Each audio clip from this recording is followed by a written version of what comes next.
Another episode of Deep True Crime.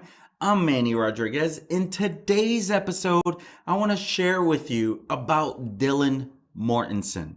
If you've been following the Idaho 4 case on this channel, you know Dylan Mortensen has become a spotlight as the surviving roommate. See, there were two surviving roommates. One of them actually came face to face with the suspect. And so we're going to dive into what we know at this time as we learn how Dylan Mortensen, she is being vilified in the media. No one can stop talking about how they waited 8 hours to call 911 on November 13th after the 4 roommates were slain in their beds. So we're going to dive into what we know at this time. Be right back.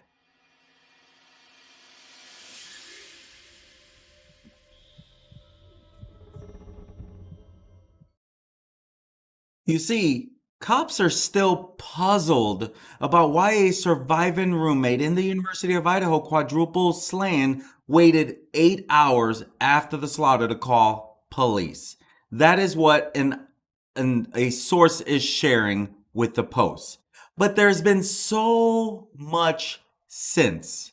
You see, Dylan Mortensen, the one on the far left, 21 years old, just like some of the other students, they opened her bedroom door. She opened up her bedroom door and she shares with police that she saw an unknown figure clad in black clothing and a mask walking right past her. That is when she says, after he passes me, he goes through the back exit just after 4 a.m. on November 13th. That's what she told investigators. But you see, the internet is not having it. They are blown away. They're not necessarily saying she has anything to do with this. They just cannot believe that she waited so long to call. That's why I say she's being vilified on social media, in the media, and even the parents are coming to her defense because no one understands how there's an 8-hour gap. And even police are like, something is not adding up. Like, we don't understand why 8 hours. And so police, they say they have been puzzled over that. Truth is, it could have been a number of different things. Does it make it okay? No, it doesn't make it okay at all. But she has nothing to do with it. If she calls 911 at that very time, there's a good chance, we don't know for sure, but there's a good chance none of the roommates would have still survived. So even even Kaylee Gonsalvez's parents are sharing about this because no one understands. And so Dylan Mortensen, she is said to have been scared to death after seeing the accused Idaho suspect. And so she told cops that she saw an intruder in her house the morning of the quadruple homicide, and that she was scared to death. That is what one of the lawyers of one of the victims is sharing. As we know, the only lawyer that probably pops in your mind is Shannon Gray, who is the lawyer for victim Kaylee Gonsalvez's family. And they say, the whole family says she was scared. She was scared to death, and rightly so. This guy had just murdered 4 people in the home. Here's the truth. Did she even know that? I'm playing both sides. I do defend her in one way, but I also feel like she should have called 911 no matter what the circumstances are. But again, at the same time, can we really speak? Because we're not in her shoes. We just stand outside of her shoes and say she should have called 911. No one really contests that at all. No one. We're blown away to find out that 8 hours later, they finally call the cops. But see, remember, a neighbor says passing by that home about 9 a.m. in the morning, the front door was open, the door to that first floor. Leads me to believe, was that one of the roommates who left it open? Why? Why would that door be open? That alone gives us like, okay, was someone awake? But I can buy the scared to death reason. I can definitely run with that. She says that she saw a figure clad in black clothing and a mask walking past her. You also have to think, did he see her? That's another question we have. Did Bryan Kohberger, the suspect in this case, did he see her? Did the suspect see her? My vote is maybe not. That's my vote on that. I am guessing, though, about that. You see, Bryan Kohberger, he is the man that is charged for this crime. But we really don't know anything about that, right? To us, it's part of the mystery that we don't have answers to. Is that not a fair statement? And so Kaylee Gonsalvez's family is, of course, the dad is always doing interviews. He has been someone that I actually look up to in this matter because he's not a parent that ran away. He's a parent that spoke up. And, here we have like, hey, he's speaking up about the surviving roommate who claims she saw the murderer but failed to call the police. Dylan Mortensen, who is a survivor. This is key. She is a survivor in this heinous crime. Even though she did not call 911 on November 13th, we'll never really understand why. Now, Shannon Gray, who is representing the Gonsalves family, as I said, he believes scared to death when she encountered this man. And he even says she is still a victim in this case. I do agree with that. He says the fact that she was able to give some additional identification, I think it's beneficial in this case. She was able to give kind of the type and build and what the suspect looked like a little bit. Bushy eyebrows, things along those lines. She gave an account of what this perp may have looked like. The Gonsalveses, they are the latest to defend Mortensen after the roommate of a woman who suffered a brutal 1992 attack herself said she also had a delayed response during a similar scenario. So she was in this same incident, someone else who was in something very similar. As Gonsalves, who was in this home, Madison Mogen, also known as Maddie Mogen, Gonsalves and Mogen, they're both 21. Then you had Xana and her boyfriend Ethan Chapin, both 20. They were stabbed to death while in bed at a house in Moscow, Idaho. With the first floor survivors, Mortensen and Funke. Here's what we also don't know. Again, I'm trying to play both sides because I want you to get the information. Dylan Mortensen looks to have been in the second floor when this all occurred. If she was in the second floor, my first question is, why didn't he attack her if she's right next to Xana? My second question is, how did she end up in the first floor with Bethany Funke, one of the other roommates? That part we may see in an interview in the down the road future. Things are starting to come out. 48 Hours did a video on this. They did a story on this. Basically, after watching some of it, if you've been following this channel, you're pretty much on top of everything. If you've been following most channels, you're probably already on top of everything. And so here we have the suspect, Bryan Kohberger. He faces the death penalty if he is convicted of this quadruple slaying. And so after the probable cause affidavit came out, that's when we learned so much, including about Mortensen hearing several scuffles throughout the night. Her roommates were murdered and opened her door. Mortensen told police that she saw a suspect dressed in all black. And she also heard one of her housemates say, "There's someone here." Probably her red flag, her first red flag. But again, this house is always having people coming in and out. But she also stated that she opened her door for the third time after she heard the crying and saw a figure clad in black clothing and a mask that covered the person's mouth and nose walking towards her. And she says she even heard the suspect say, "It's okay, I'm here to help you," as the person crept through the house committing the slayings. And, that's where it gets hard.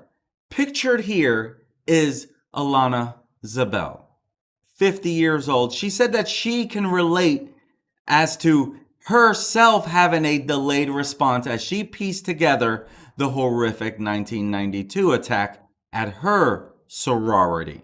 So she's coming to Dylan's defense in this matter. She says that she lived in a house with 5 sorority sisters off campus from the University of Buffalo and said she can relate to the anguish Mortensen and Funke are feeling. She said that she too had a delayed response and felt guilty that she went to sleep despite hearing muffled heavy breathing in her roommate's room and only called the cops the next day. Literally sounds like the exact same story without actually hearing Dylan's side of things.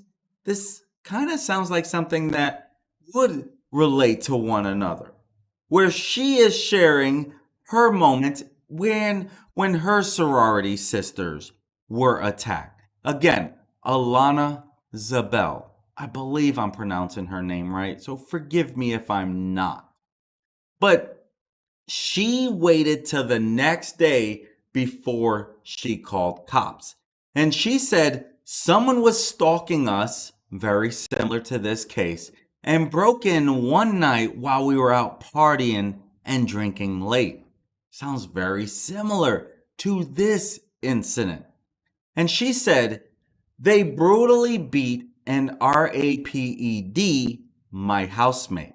I found her 6 hours later and she nearly died. And she says, I didn't see any blood at first, even though the room was covered in it. That's what she said, Zabel. She said that having been through a similar situation, living with the guilt of not calling 911 sooner haunts her. Probably a good thing, it's probably fair to say that Dylan's going to be feeling that same guilt for a very long time. Because she says, I've lived with the guilt of not calling 911 sooner my entire life. I never saw the attacker or saw signs of the break-in until I found my housemate the next morning. That's what she shared. I can imagine the guilt the surviving roommate in Idaho must be feeling. I too called 911 reporting an unconscious person because I didn't understand the extent of what was happening. She went on to say, when you're living in an environment like college where having strangers in your house becomes normal, it's hard to fathom a tragedy like this. She says, you don't want to believe it to be true. Being so young, I can imagine she went into shock. It's a true defense mechanism for survival. I'm believing the credibility behind this lady. And she really sounds like she went through something very, very similar. Is that not a fair statement? And so, here Gonsalves, Mogan, Kernoodle, and Chapin's, bodies were found by cops just before noon after Mortensen and Funke, 2 roommates who survived the attacks, they awoke around 11 a.m. to find their friend. So to us, we were defending them at the time Why no one ever called? Here's the truth. Dylan is said to have saw the perp. You best believe she went down and talked to Bethany. Because if she was in the second floor, Dylan goes down and talks to Bethany. Even though Dylan's taking all the heat, there's no way Bethany slept through after this, the state of shock that Dylan was in. So Dylan talks to Bethany, I'm assuming. Dylan talks to Bethany. Why didn't Bethany call 911? We don't know that side. We don't know her side. The affidavit left so many unanswered questions. We don't know Bethany's side of things. We don't know her side of the interview. What is she saying? Is she saying Dylan came down, told me what she saw? Or is she saying Dylan came down, said she saw a masked man, she's afraid to go out there, so I was afraid to... We don't know. I mean, but I say that this young lady, the way she is describing it, literally sounds very similar. Because these savage killings shocked Moscow. Moscow is a small college town in Idaho with a population of just over 26,000 people that live there. They have not seen anything like this, nothing even close to this. Brian Koberger is the most highest profile perp, sus, whatever you want to say, that the national attention is driving on at this time in their Latah County jail. Police, they have unsealed the arrest affidavit, given us more information, and that's how we find out that Dylan came face to face with the suspect. The suspect, he has been denied bail during his brief court appearance on Thursday of last week, which was then shortly after the affidavit outlining some of the case against him was shared online for all of us. So, I read that whole affidavit here live, right? And then I even broke it down into bite-sized pieces of affidavit content so that you can easily consume it. But the father of Kaylee, he's speaking out, and for the surviving roommate who froze in fear and failed to call 911 when she saw the suspect. And he is defending her because he believes like, hey, she was literally in shock, as we all are in shock that the roommate actually saw him.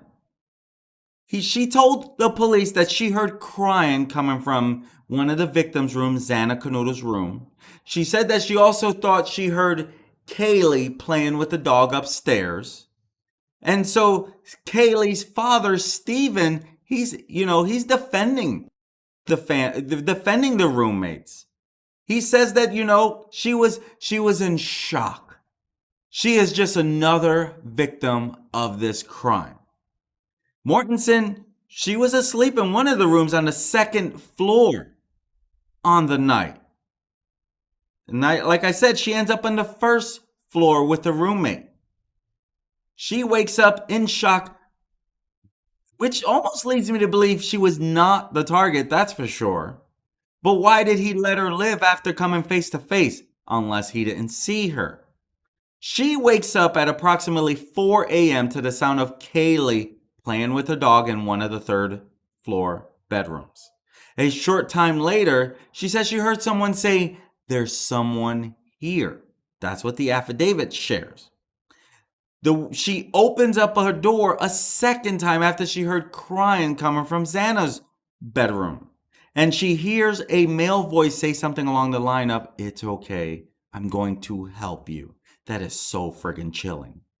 After overhearing more screams, she opens up her door a third time, and that's when she went into a state of shock after she spotted the masked man in black clothing.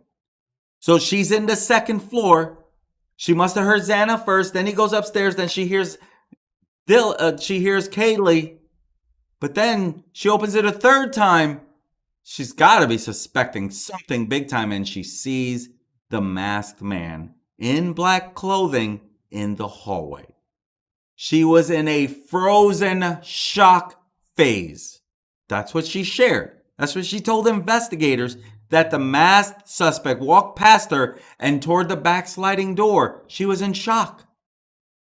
Gonzalez, the dad, this is the daughter here that you're seeing on your screen, but the dad says, I still think that she's just a girl that was scared, froze up.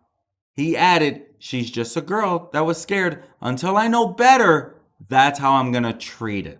So he is defending her. And Gonsalves, he says that he has questions about what occurred after Mortensen locked her door, but that those will be answered as the investigation continues. He says, my heart goes out to her, and she came up to me in different celebrations of life. And she showed herself to me that she didn't behave in a fashion of somebody who was involved in something like this. After this incident, police were called later that day, shortly before 12 p.m. at approximately 11:58. Gonsalves, Stephen, he says, you got to remember, these two girls were so upset that when they went outside after seeing this, it wasn't very legible. They couldn't quite understand what these girls were seeing. He added, one passed out and the other one was hyperventilating, that the message wasn't clear enough for the operator. So he is saying that one of those roommates did call 911. According to police, those roommates are not at all a suspect, at all. And so Gonsalves, of course, he was at the court hearing past Thursday. He is not letting this thing die out at all. He is making sure that he will see them every time he looks around that courtroom. And they even are in support of the death plea. You know, Stephen, he told News Nation there is going to be someone there looking him in the face and letting him know this is not going away anytime soon. This is just the beginning. That's what he shared. He is going to be fighting this through thick and thin. No one is going to say anything different because he believes that the cops are on to the right person and he wants nothing more than justice. My friends, my whole focus is to be a voice for the victims, to help you know what could go wrong in this crazy world we live in, so that we could be a little more alert, a little more safe, a little more careful, and keep our guards up. We don't want to live in fear. We don't want to live like nothing is wrong either. Because as you can see by a lot of these stories I share, it can get really ugly, my friends. Please be careful out there. If this is the type of story you like to follow, make sure you hit that subscribe button. Click that like if you got some value from this video. And my friends, if you want to get notified every time I go live, hit that notification bell. At the end of the day, this is not about me. This is about me being a voice for the victims. Let's not forget, sure, all the spotlight right now is on Bryan Kohberger. This is all about justice for Idaho 4. My friends, please be careful out there. Until next time, peace.